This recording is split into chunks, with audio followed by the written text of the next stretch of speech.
தலைமை கழக நிர்வாகிகளே, அமைச்சர் பெருமக்களே, மாவட்ட கழக செயலாளர்களே, நாடாளுமன்ற சட்டமன்ற உறுப்பினர்களே, செயற்குழு பொதுக்குழு உறுப்பினர்களே, கழகத்தில் பல்வேறு நிலைகளில் பணியாற்றி வரும் நிர்வாகிகளே, அனைத்திந்திய அண்ணா திராவிட முன்னேற்ற கழக உடன்பிறப்புகளே,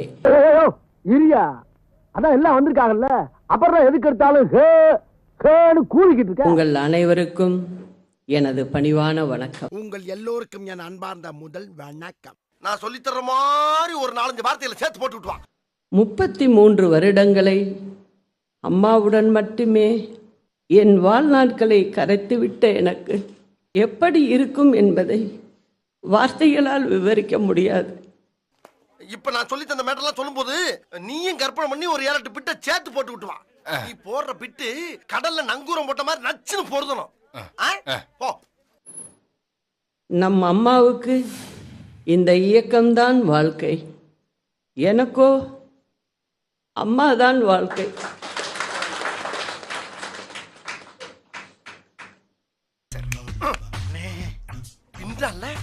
நிறைய போறான்டா.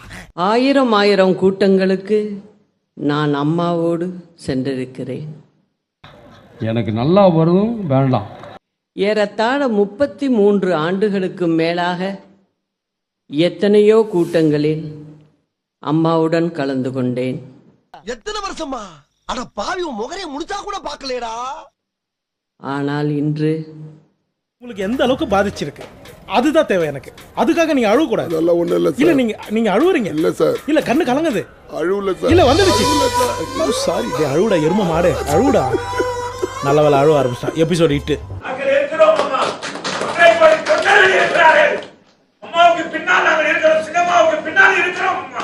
நீ ஏன்டா அழுவுற? இல்ல வாங்குற காசுக்கு மேல கூறாடா கொய்யா. போடா கொய்யால. காசாடா முக்கியம், கூவல் தான்டா முக்கியம். மேடைக்கு வந்து உங்களிடையே பேசுகிற ஒரு சூழல் எனக்கு உருவாகி இருக்கிறது. உங்களின் அன்பு கட்டளையை ஏற்க வேண்டிய கடமையும் கட்டாயமும் எனக்கு ஏற்பட்டு உள்ளது. இன்னைக்கு நடிக்கிறாங்களே, அந்த அதிமுக பத்தி நீங்க சொல்ல நடிக்கிறாங்களே. அக்கா கோட்டைக்கு கிளம்பிட்டீங்களா?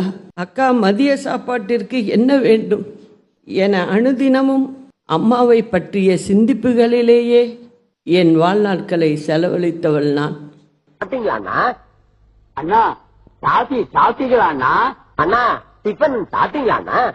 நான் கனவிலும் கூட நினைக்காத ஒன்று, கற்பனை செய்து கூட பார்க்க முடியாத ஒன்று நடந்துவிட்டது. அது எப்படா நெஞ்சில கொஞ்சம் கூட ஈரம் இல்லாம இவ்வளவு பெரிய பொய் சொல்ற? தீவிர சிகிச்சை பிரிவில் இருந்து தனியறைக்கு வருகிற அளவுக்கு அம்மாவின் உடல்நிலையில் முன்னேற்றம் ஏற்பட்டது. எய்ம்ஸ் மருத்துவர்களை வரவழைத்தும் தலை சிறந்த சிகிச்சைகள் மேற்கொண்டோம். லண்டன் மருத்துவர்களை தொடர்ந்து சிங்கப்பூர் மருத்துவர்களின் பிசியோதெரபி சிகிச்சை தொடங்கப்பட்டது. இன்னும் சில நாளில் அம்மாவை பூரண நலம் பெற்ற முழுமதியாக போயஸ் தோட்டத்திற்கு அழைத்து வந்து விடுவேன் என்ற நம்பிக்கையோடு காத்திருந்த வேளையில் அம்மாவின் இதய துடிப்பை நிறுத்தி 10 கோடி தமிழ் மக்களின் பாசத்தாயை நம்மிடம் இருந்து இறைவன் பறித்து கொண்டான். பிஞ்சு ஒரு வாரம் ஆச்சு.